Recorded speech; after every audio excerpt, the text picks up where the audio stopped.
Eu queria, nós estamos no começo de uma atividade que nos vai reunir diariamente por essa semana, desejar a vocês todas as boas-vindas e dizer a vocês que estou realmente contente pelo convite que recebi da Universo, pelo fato de vocês estarem aqui e a gente poder, durante uma semana, trabalhar juntos. Eu considero isso não só uma transmissão de informações e ideias de minha parte a vocês, mas também uma volta, um diálogo, em que espero todos nós saiamos melhor informados e talvez espiritualmente enriquecidos. Antes de entrar no assunto da aula de hoje, eu queria comentar muito rapidamente a razão de ser do programa e aqui que a gente quer chegar com esse curso. Acho que vocês todos, sem exceção, sabem que o Brasil se encontra numa situação econômica certamente grave. Acho que dessa vez sim a palavra crise se aplica com justiça à situação na qual o país se encontra já há 2 anos e visivelmente se agravando esse ano. Agora, essa crise econômica na qual nós estamos metidos não é uma situação peculiarmente brasileira, não é só o Brasil que está nela. Na verdade, todos os países capitalistas, eu diria, sem exceção, se encontram afetados pela crise. É uma crise mundial, portanto, não é apenas uma crise nossa. Para tentar entender as razões dessa crise, a sua dinâmica e, sobretudo, as perspectivas que se abrem a partir dela, o que é que se pode fazer, o que vai acontecer e assim por diante, é necessário tomar conhecimento do que se passa na economia mundial. Portanto, eu não podia me limitar aqui a um curso ou a um conjunto de discussões sobre a crise econômica nossa. Ela tem pontos de contato, condicionamentos mútuos com a crise que ocorre em outros países. E também não seria possível tratar da economia mundial e brasileira de um ponto de vista do aqui e agora, que seria o ideal para ganhar tempo. Quer dizer, vamos ver o que está acontecendo agora. Porque o que está acontecendo agora é o fruto do que aconteceu um pouco antes, que é por sua vez fruto do que aconteceu um tanto quanto antes. Então, um ângulo histórico, em vez de puramente teórico, me pareceu indispensável. Porque é impossível, ao meu ver, entender como é que a economia mundial, o mundo inteiro entrou nessa, sem entender a lógica do que vinha acontecendo antes. Além disso, é uma razão didática também. É que os modelos teóricos são bastante abstratos, abstraem muita coisa para ressaltar outras e se sempre fundamentam no conhecimento histórico, que está pressuposto. Quer dizer, dá para discutir diferentes modelos ou teorias sobre a economia internacional, desde que se suponha que todo mundo conheça os principais fatos que ocorreram. Como isso não é verdade, nós não conhecemos. Pelo contrário, é um vício característico de país grande, conhecer muito mal o que se passa fora de suas fronteiras. Não sei se vocês sabem disso, mas em países pequenos, há muito mais alerta, muito mais interesse, muito mais conhecimento do que se passa além de fronteiras. País grande como os Estados Unidos, Brasil, China, Rússia, Índia e assim por diante, isso não acontece. Nós somos, em geral, muito mal informados sobre o que se passa além das fronteiras do país. Então, me pareceu necessário eu estudar, na medida do possível, a evolução da economia mundial e colocá-la como o tema dessa nossa discussão. No entanto, eu não vou fazer aqui, nem daria, um histórico completo, como ser necessário, da economia mundial, sei lá, da descoberta do Brasil até agora, porém apenas ressaltar os traços fundamentais que nos permitam entender o que está se passando aqui agora. Quer dizer, não é tanto um curso de história como um curso que nos permita uniformizar nossos conhecimentos para ter uma discussão significativa ao fim dele sobre o que é que está acontecendo hoje no Brasil, por que está acontecendo o que está acontecendo e, sobretudo, quais são as perspectivas de futuro próximo e não tão próximo para o nosso país. Tendo isso em vista, que elaborei o programa que vocês todos conhecem, em que hoje nós começaremos por discutir o que é o sistema econômico mundial, como é que ele surgiu, como é que ele funcionou no passado. Nós vamos ver que muita coisa do seu funcionamento passado ainda existe hoje em dia, só que as formas mudaram, e levaríamos essa discussão histórica até o começo desse século, ou mais precisamente até a Primeira Guerra Mundial. Na segunda aula, que é amanhã, nós vamos discutir precisamente o período de entreguerras, ou seja, um processo de decomposição que ocorreu efetivamente no sistema econômico mundial entre a Primeira e a Segunda Guerra Mundial, e a recomposição desse sistema econômico ao fim da Segunda Guerra Mundial, que essa recomposição foi conhecida, ou é conhecida, como resultado dos acordos de Bretton Woods. Sobre isso falaremos bastante, sobretudo na terceira aula, que eu denominei de auge e declínio do sistema de Bretton Woods, e que trata do período pós-guerra, ou seja, o período de 1945 até, vamos dizer, o fim dos anos 60.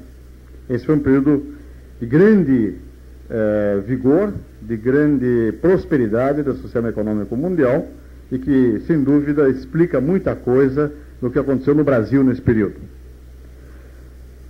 Finalmente, na penúltima aula, na quinta-feira, nós discutiremos a atual crise econômica e a atual crise financeira que afeta a economia mundial, para, na última aula, na sexta-feira, dedicarmos todo o tempo especificamente ao nosso país.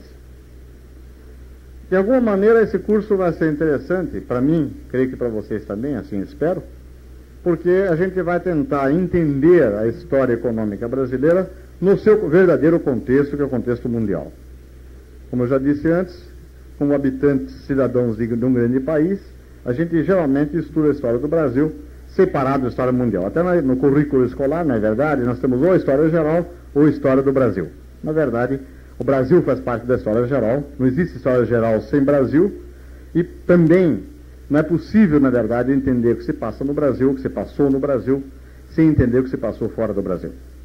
Então vamos tentar fazer isso desde agora, de uma forma mais sistemática, ou seja, o que eu vou fazer a partir de agora é colocar algumas proposições teóricas, o mais claramente que eu puder, e se eu não for feliz nisso, eu pediria muito que vocês aproveitassem para fazer perguntas, ou então oralmente colocar suas dúvidas ou suas objeções. Ilustrar essas proposições teóricas com história, com os acontecimentos, e usar o Brasil sempre como principal exemplo. Então nós vamos retomar a história brasileira, que vocês conhecem, agora dentro de um contexto da história mundial. Ok? Então, vamos começar discutindo inicialmente o que nós entendemos por sistema econômico mundial. Bom, é obviamente um sistema que tem âmbito mundial, ou seja, que abrange o mundo todo, ou uma grande parte do mundo, para não sermos excessivamente pretensiosos, e no qual, nesse sistema, haja relações econômicas significativas entre os diferentes membros desse sistema, e logo mais vamos ver quais são. Relações econômicas, atenção, são relações comerciais, são relações financeiras, são relações de várias espécies, mas principalmente essas duas. O sistema econômico internacional, mundial ou internacional, ele ocorre num mundo que é dividido em unidades nacionais. Esse provavelmente é o primeiro ponto de partida. Quer dizer, nós não vivemos num mundo unificado, que todos seríamos cidadãos de uma única nação mundial, porém num mundo em que existem hoje, se não me engano, alguma coisa como 150 países soberanos. Quase todos eles membros da Organização das Nações Unidas. Nunca houve tantas nações no mundo como atualmente. De modo que o sistema econômico mundial é, na verdade, um sistema econômico entre países diferentes. É isso que o torna muito peculiar. Ele é todo recortado por fronteiras políticas, fronteiras nacionais, e dentro de cada fronteira existe uma nação que está sujeita a instituições próprias, a leis próprias, que de alguma maneira isolam esta unidade nacional das outras. A economia mundial é precisamente a superação desse isolamento. É a ligação entre firmas, por exemplo, entre empresas ou entre indivíduos de nações diferentes no plano econômico.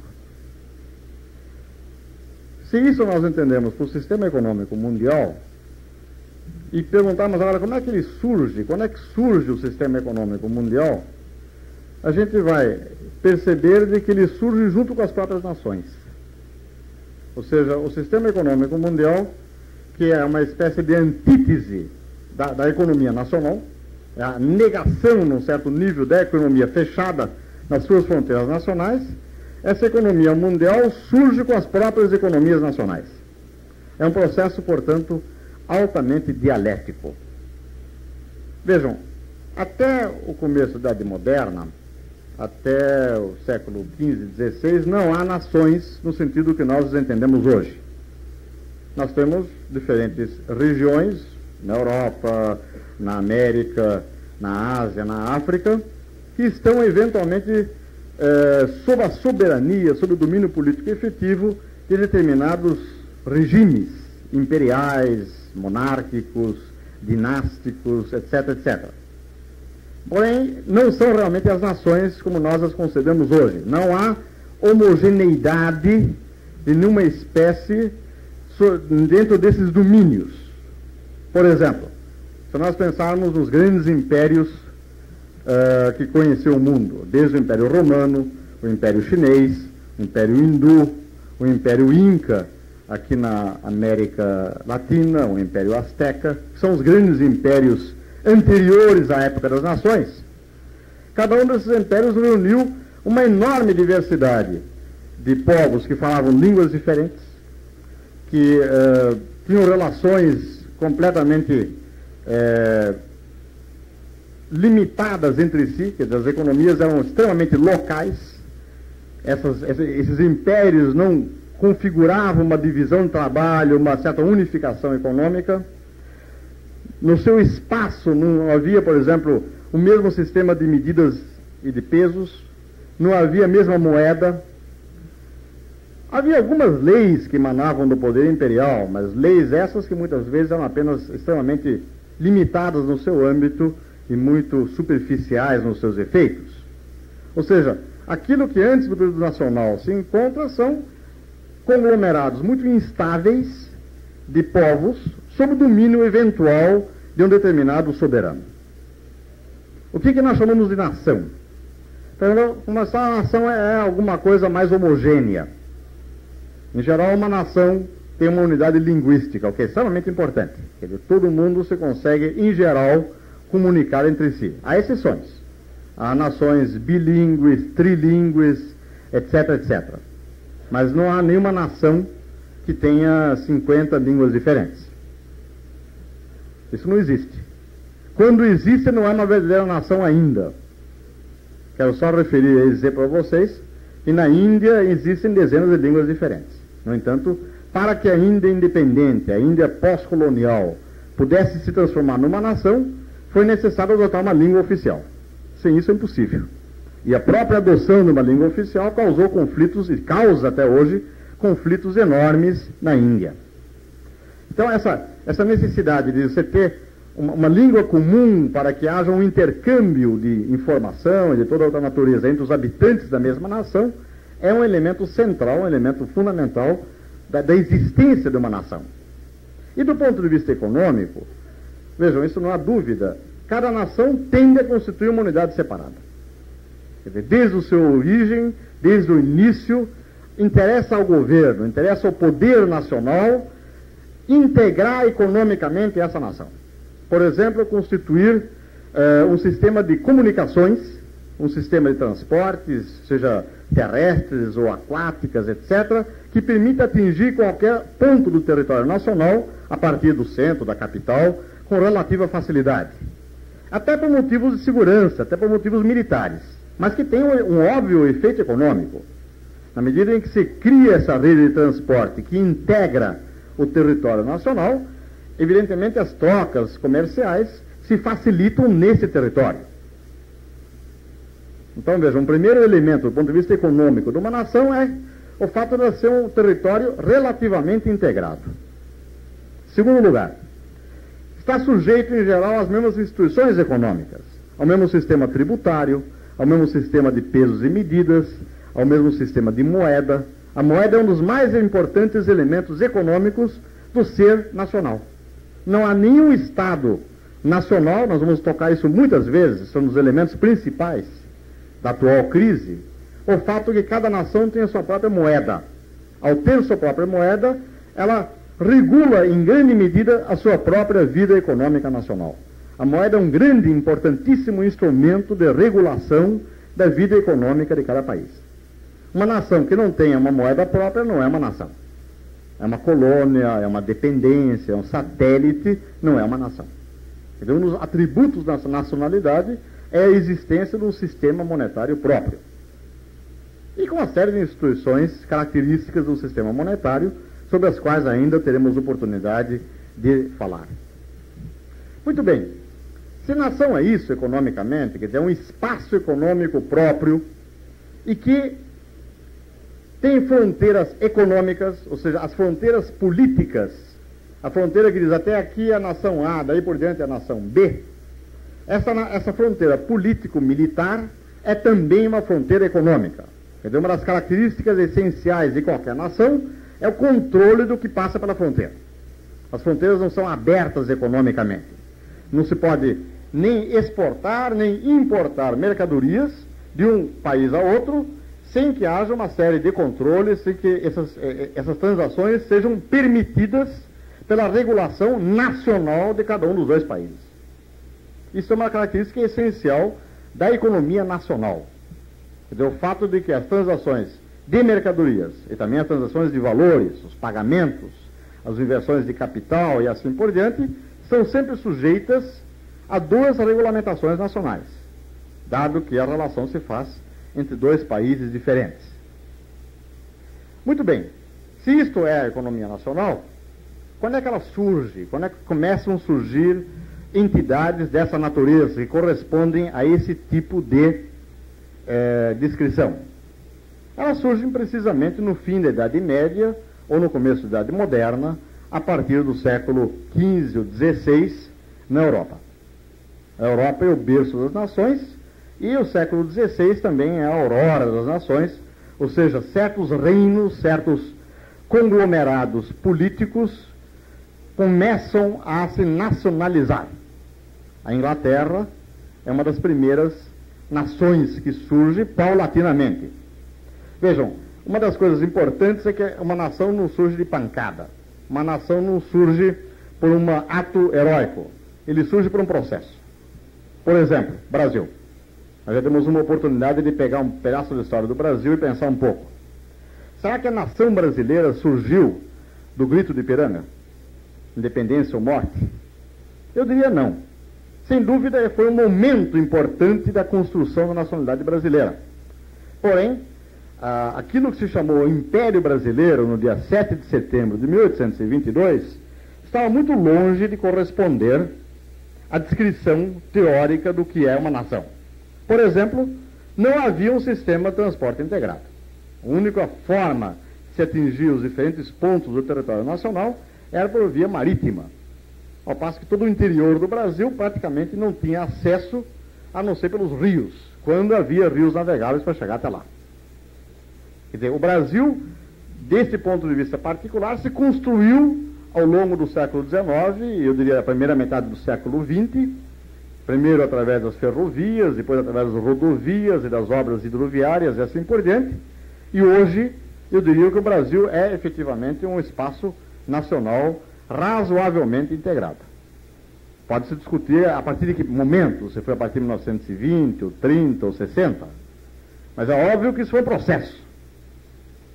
Da mesma maneira, se pode argumentar de que uma série de outros atributos essenciais a ser uma nação foram sendo construídos no Brasil paulatinamente, a partir, mais ou menos, da época da independência, alguns dizem até antes, a partir da vinda da família real ao Brasil, a partir de 1808. Seja como for, eu acho que, pensando um pouco no que aconteceu na nossa economia, na nossa sociedade, fica fácil entender que a nação é um processo, é algo que se constrói, e através de lutas, e que, portanto, há um processo de nacionalização. Por exemplo, vocês todos sabem de que nos primeiros 20 a 25 anos de vida independente formal brasileira, ou seja, entre 1822 e 1848, o Brasil sofreu uma série de revoltas, rebeliões locais, e que tendiam, na verdade, a dividir o país. Houve no Nordeste, houve no Rio Grande do Sul, houve em vários lugares do Brasil revoltas que atestam claramente que não havia uma verdadeira unidade ainda. Aquilo era um conjunto de economias locais colocadas precariamente sob a soberania de um poder imperial lá no Rio de Janeiro, ou seja, aqui no Rio de Janeiro, lá em relação à enorme periferia territorial brasileira. Existe uma pergunta historicamente muito interessante de por que a América portuguesa conseguiu conservar a sua unidade, ou seja, acabou realmente conseguindo construir-se enquanto nação, ao passo que a América espanhola foi balcanizada, foi dividida num grande número de países, alguns grandes, outros médios e outros bem pequenos. A própria pergunta já mostra que é um processo. Quer dizer, se fosse possível fazer uma nação por um ato político, por ganhar uma guerra civil, por impor um poder militar, seria muito mais fácil e provavelmente a América Espanhola teria sido apenas um país pela vontade do seu libertador, Simón Bolívar. No entanto, não foi assim. Quer dizer, não foi possível, no caso da América Espanhola, criar uma unidade nacional que abrangesse toda a antiga América Espanhola. E não por motivos militares, porque a Espanha conseguiu perfeitamente dominar toda essa área que vai da Terra do Fogo até o México, até a Califórnia, na verdade, durante 3 séculos. É que há uma série de forças centrífugas locais, provinciais e assim por diante, que se opõem, que têm interesses opostos à nacionalidade, à nacionalização. Vejam, não entendo isso como querendo acusar alguém de ser antipatriótico. O patriotismo vem depois. O patriotismo já é um sentimento que é fruto de uma certa integração. Se nós comparamos a história do Brasil com a história da América Espanhola, fica claro de que houve realmente uma série de circunstâncias bastante felizes do ponto de vista da unidade nacional, no nosso caso, no caso brasileiro, e bastante contrários, negativos, no caso da unidade nacional da América Espanhola, que é um sonho bolivariano que continua ainda vivo na cabeça de muita gente, particularmente dos argentinos. Há uma série de ideólogos e teóricos, historiadores, etc., argentinos, que insistem na tecla da América Latina um país só, até incluem o Brasil nisso, mas pensando fundamentalmente na América Espanhola. Atribuem a balcanização, ou a subdivisão nacional da América Espanhola, à interferência imperialista inglesa, no que, em certa medida, eles devem ter razão. Eu não quero lutar longamente nisso, porque esse não é o assunto principal. O que eu quero mostrar a vocês é que as nações, tais como nós hoje as vemos, são frutos de um processo histórico bastante longo, que começa praticamente no século XVI, e a própria economia mundial também começa no século XVI, e não por acaso. O que aconteceu nesse raio do século XVI tão importante? Bom, as grandes navegações. Quer dizer, em um período extremamente curto, impressionantemente curto, alguma coisa como 30 anos, os europeus acharam formas de se colocar em contato com os povos de todos os continentes habitados do mundo. Contato muito precário, evidentemente, não é com toda a Ásia, nem com toda a África, nem com toda a América. Mas os primeiros contatos foram estabelecidos num prazo que vai provavelmente de 1460, qualquer coisa, até a chegada de Vasco da Gama à Índia, já que Pedro Álvares Cabral, que logo depois, já chega a um continente que já tinha sido abordado antes por Cristóvão Colombo. Então, é a partir desse fato, ou a partir das grandes navegações, que efetivamente se pode dizer que surge um sistema de relações econômicas que abrange todo o mundo. Houve antes sistemas mundiais. O Império Romano poderia ser tido como um sistema mundial na medida que ele abrangia 3 grandes continentes, ou seja, Europa, África e Ásia. Porém, era, na verdade, geograficamente bastante limitado basicamente a bacia do Mediterrâneo, um pouco mais do que isso, e nunca teve contatos com as outras grandes civilizações além Atlântico, exatamente do nosso continente. De modo que eu não tenho muita dúvida que o sistema econômico mundial surge com as grandes navegações, surge, portanto, com o colonialismo europeu se expandindo na América, se expandindo na África, se expandindo na Ásia, como emanação da própria nacionalização do território europeu. Veja, não há coincidência em história. Não é que, por acaso, as duas coisas começaram juntas. Não, senhor. O que acontece é de que Portugal, Espanha, França, Inglaterra se criam enquanto espaços nacionais, unificam por força do seu rei, a época do despotismo ilustrado, unificam economicamente esses espaços, quebram o poder dos nobres locais, da aristocracia, do chamado particularismo feudal, e as forças que eles desencadeiam, a enorme possibilidade de expansão da economia de mercado, que esta nacionalização dos seus territórios permite, é que dá um impulso a procurar os mercados externos. Quer dizer, não dá para entender essa proeza magnífica da qual nós surgimos. O Brasil de hoje é o fruto das grandes navegações, desse impulso da Europa em direção à América, em direção à África e à Ásia. Esse impulso não é entendível, como muitas vezes se ensina em história, porque o caminho habitual do comércio entre a Europa e a Ásia foi interrompida pela conquista de Constantinopla pelos turcos, fato que marca a passagem da Idade Média para a Idade Moderna. Efetivamente, a interrupção do comércio terrestre, passando pelo Oriente Próximo, entre a Europa e o Extremo Oriente, a Índia e a China, foi um fator negativo, porém havia que ter também as condições positivas. Não basta haver um fato, uma barreira, para que surjam possibilidades de superar a barreira. A barreira provavelmente acirrou o prêmio econômico que foi ganho, no final das contas, por portugueses e espanhóis, ao que tudo parece, financiados por, respectivamente, holandeses e italianos. Deixa eu contar um pouquinho disso, porque eu acho um episódio histórico fascinante e explica a nossa origem. Em primeiro lugar, China e Índia eram dois países bastante adiantados, mais adiantados que a Europa. Quer dizer, o nível de desenvolvimento das forças produtivas chinesa e hindu e povos próximos era substancialmente mais alto do que o atingido pela Europa no fim do século, no fim da Idade Média. Então, na verdade, os europeus estavam importando produtos de luxo do Extremo Oriente e geralmente pagando com a pouca prata, ou poucos metais preciosos que já serviam de moeda internacional, ou então com produtos agrícolas. Quer dizer, os subdesenvolvidos eram os europeus. Era um comércio de longa distância, distâncias imensas, imagine, da China até a Índia, por terra, por métodos extremamente primitivos de transporte.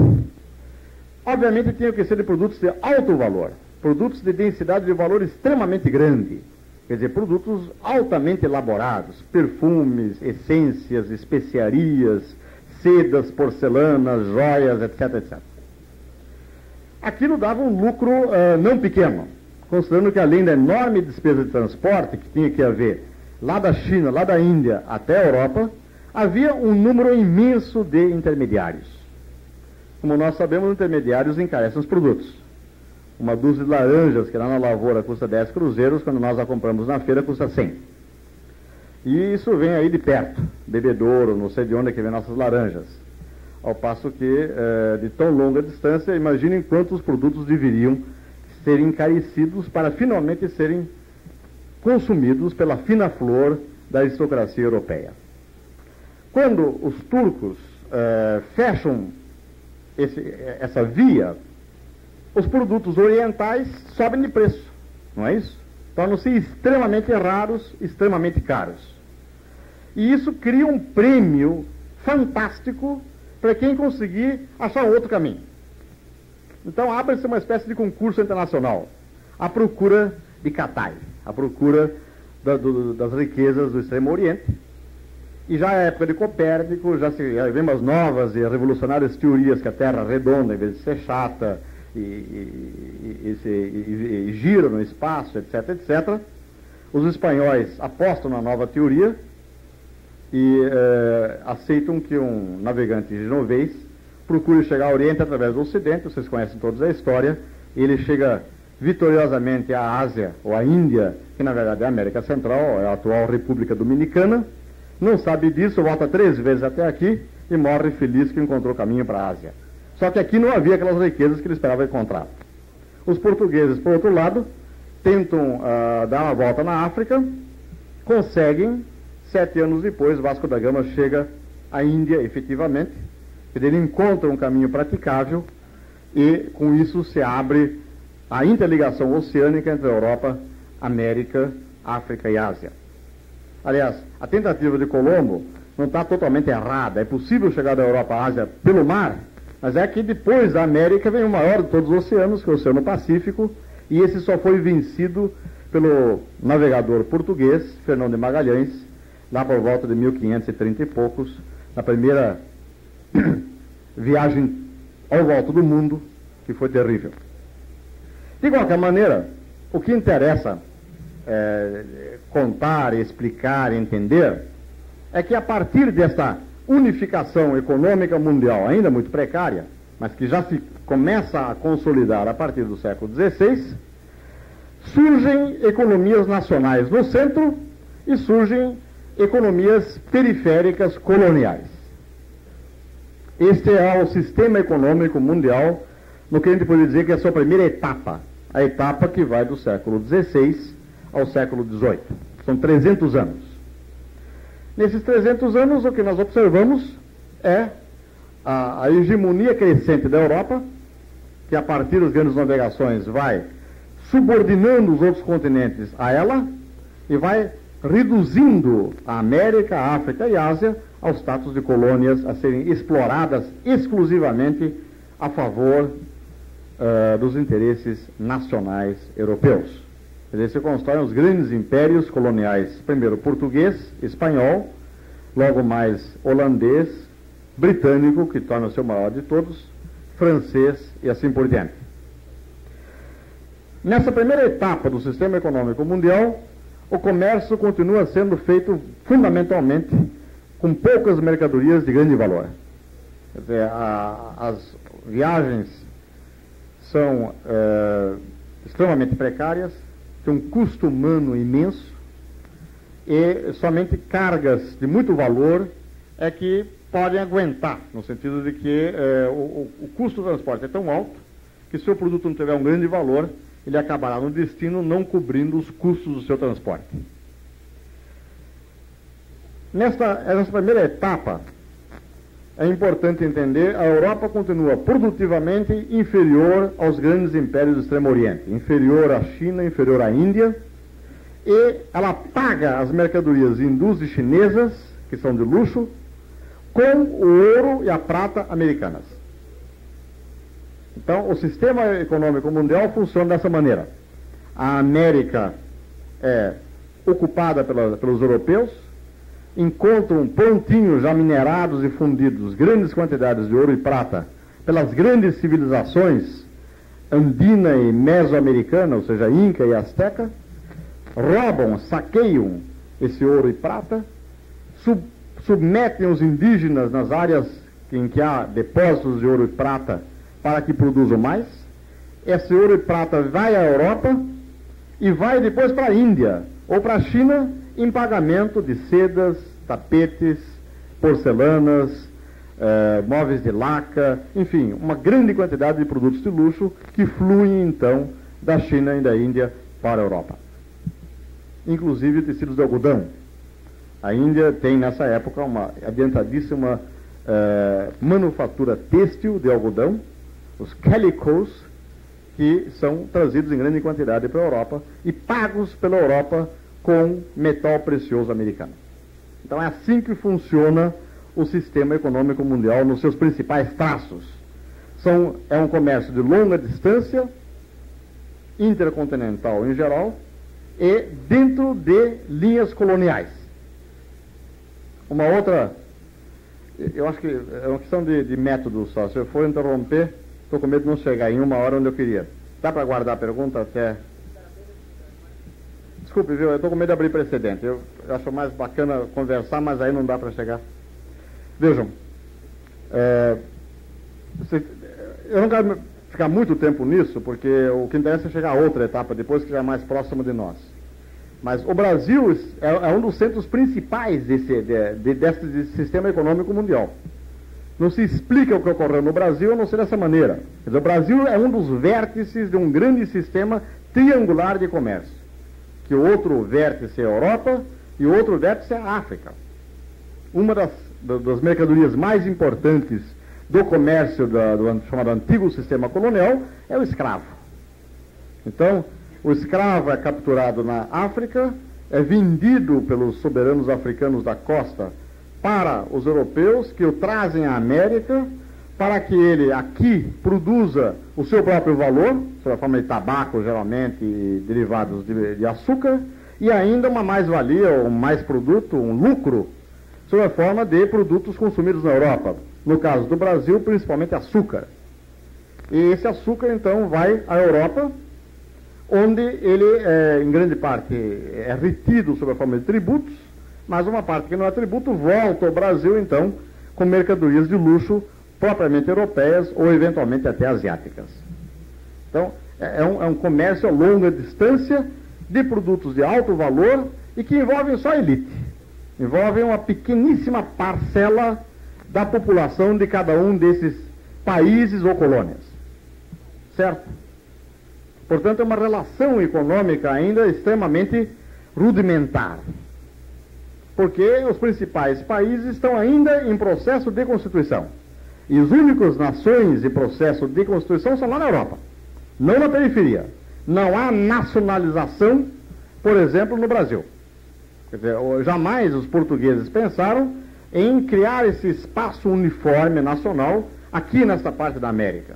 Pelo contrário, sempre subdividiram o território brasileiro em capitanias bastante autônomas e independentes, depois em vice-reinados de diferentes espécies, entregaram parcela do território nacional para serem explorados por companhias comerciais, as chamadas companhias das Índias, e quando finalmente, ao longo da história, o Brasil se torna independente, ele não tem ainda, vamos dizer, a base material da sua nacionalidade.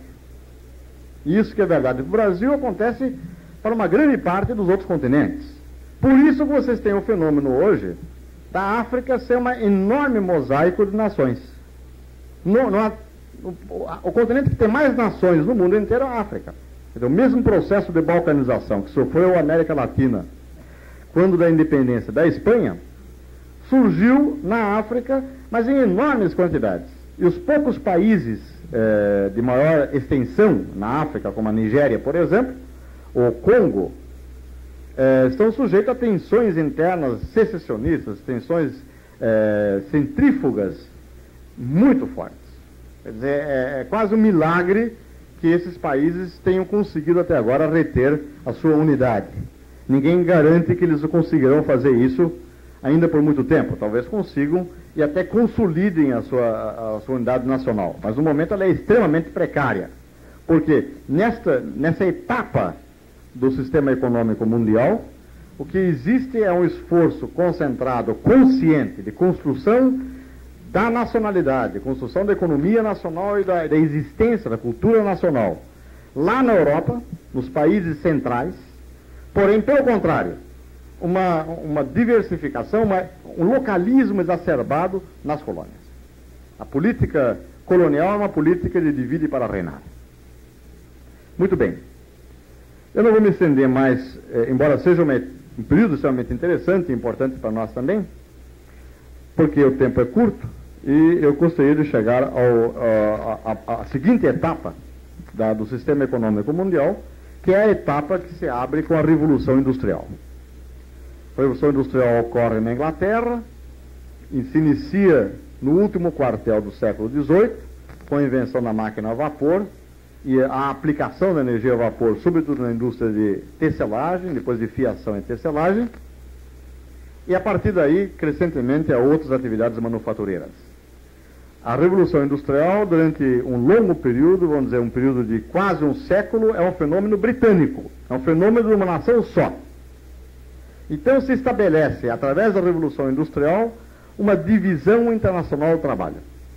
Vejam, essa divisão internacional do trabalho não existia na etapa anterior do sistema econômico mundial. Quer dizer, você não pode imaginar o que vai acontecer agora, ou seja, que diferentes nações troquem produtos complementares. O principal, o centro dessa complementaridade era, obviamente, a Grã-Bretanha. Então, a Grã-Bretanha comprava algodão dos Estados Unidos, algodão do Brasil, algodão do Egito, e vendia a esses países tecidos de algodão. Posteriormente, a Inglaterra, a Grã-Bretanha, vai acabar com sua agricultura, o que é uma coisa fantástica. A agricultura inglesa se arruína totalmente, o que só se explica porque sua aristocracia latifundiária, ou terratenente, foi politicamente vencida pela classe industrial, pela burguesia industrial, e o mercado inglês se abre aos produtos alimentares do mundo inteiro. Quer dizer, a Inglaterra vai tomar chá da Índia ou do Ceilão ou da China, adoçado com açúcar eventualmente brasileiro ou filipino, o seu pão será feito com trigo russo, polonês ou americano, a sua carne será australiana, neozelandesa, uruguaia ou argentina, etc, etc, etc, etc.